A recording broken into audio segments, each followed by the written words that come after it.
శుభ సాయంత్రం. అందరికీ నమస్కారం.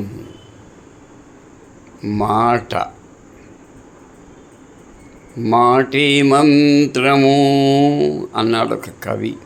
నిజంగా మాటలో మంత్రం ఉంది, మంత్రశక్తి ఉంది.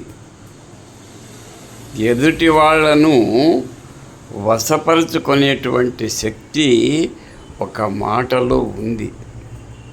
ఉదాహరణకు జన్మభూమి అన్నాను అనుకోండి ఒక మాట.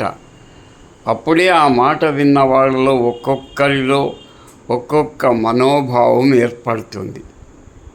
కొంతమందికి భరతమాత చిత్రపటం అలా ఆవిష్కరింపబడుతుంది.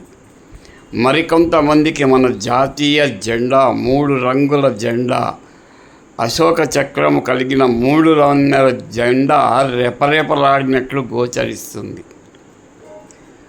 మరికొందరికి ఎవరెస్ట్ శిఖరం కనిపిస్తుంది. మరికొందరికి కైలాస పర్వతం కనిపిస్తుంది.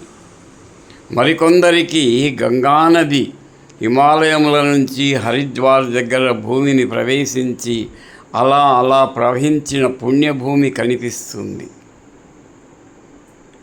మరికొందరికి వారణాసి నుండి రామేశ్వరం వరకు ఉన్న పుణ్యక్షేత్రాలు దర్శించబడతాయి. భారత్ అనే మాట వినగానే జన్మభూమి పులకరించిపోతుంది.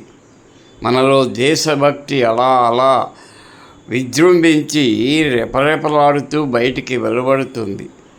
అటు ఒక్కొక్క మాటలో కూడా మంత్రశక్తి ఉంటుంది. అలాంటి మాటలు పలికినప్పుడే మన జీవితం ధన్యమవుతుంది. శుభం భూయాత్.